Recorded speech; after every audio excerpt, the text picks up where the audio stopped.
composition of functions. Today I want to pick up with algebraic. This was the one we didn't do yesterday. Algebraic composition.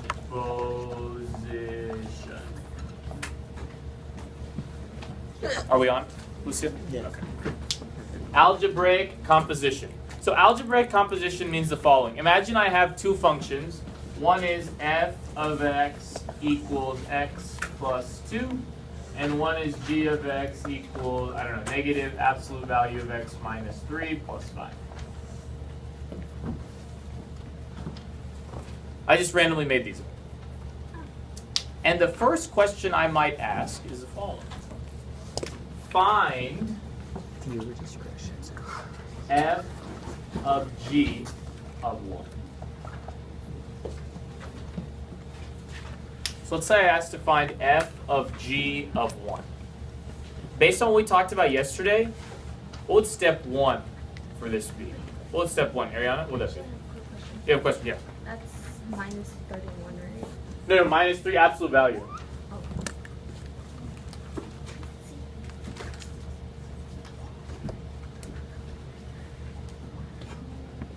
They just write on my face, probably did. Yeah, Matthew. So like you would write f of x, but you would need like an open space for x, and then plug in g, and then plug in 1.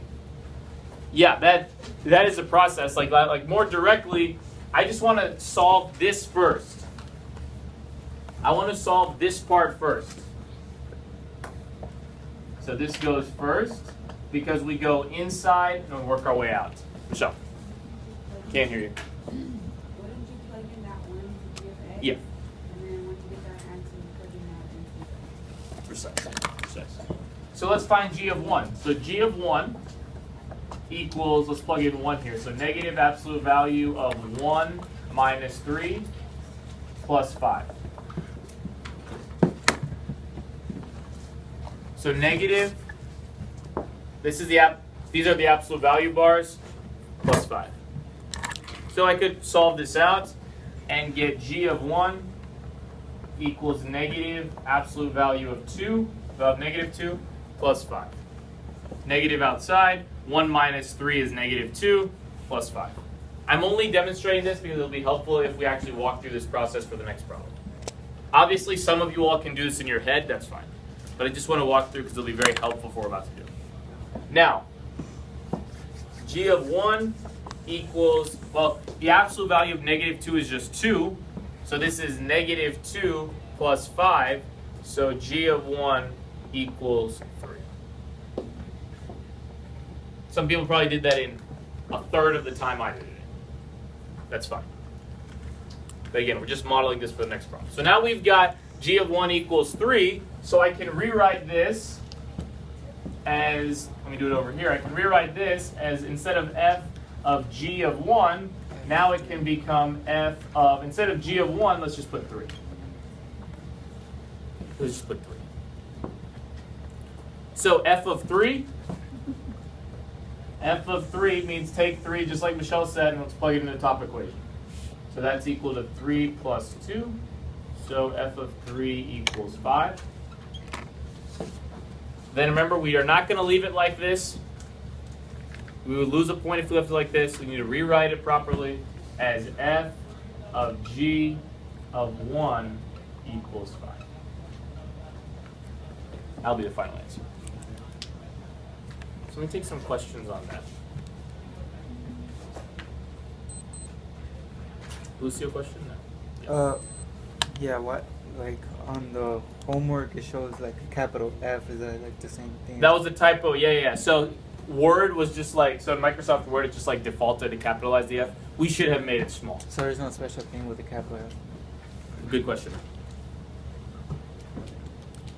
Anything else? Okay, so let me do another example real quick and then we'll move forward. So imagine I said, what is F of, remember the flying O, G of 2. Those who weren't here yesterday, let me just refresh your memory. This right here is the same as this. This flying O and this parentheses mean the same thing. please understand the notation. Last year we had problems with this. All right, so f of g of 2, so very similarly, right? Let's go g of 2, start inside, work our way out. Negative 2 minus 3 plus 5, so negative 1 plus 5, so negative 1 plus 5, so 4. I'm going a little bit quicker just because we already modeled very similar problem. So g of 2 is 4, right? So now we say, okay, instead of doing this, let's now just find f of 4, right? F of 4 equals 4 plus 2, f of 4 equals 6. We do not leave the answer like this. We go ahead and rewrite as f of g of 2 equals 6.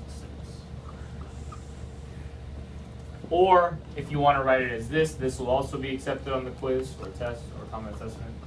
Both of these mean the same. Or AP. All right. Any questions on problems like this?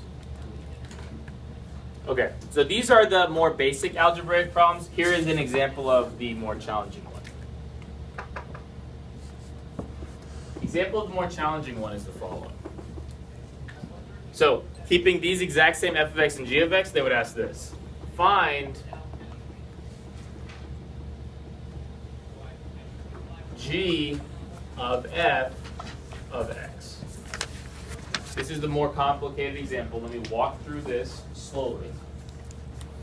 And with a lot of things in math, I think we haven't had to do much of this in like previous math classes, is to use basic problems, use the same logic from here to solve more complicated problems.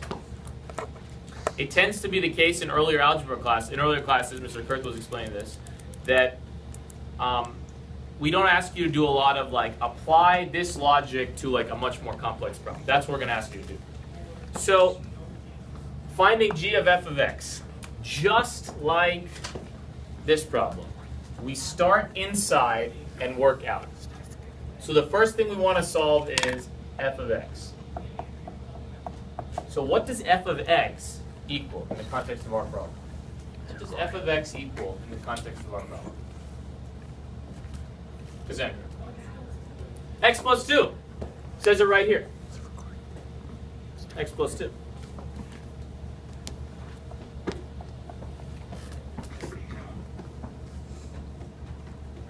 So now, the next step of the logic said, okay, once we solve g of 1, and we came over here, we said, okay, instead of writing f of g of 1, we just said whatever we got for g of 1, we plugged that in. So instead of writing f of x, let's write it as g of what we got for f of x, which was x plus 2. So I am now reached this step right here.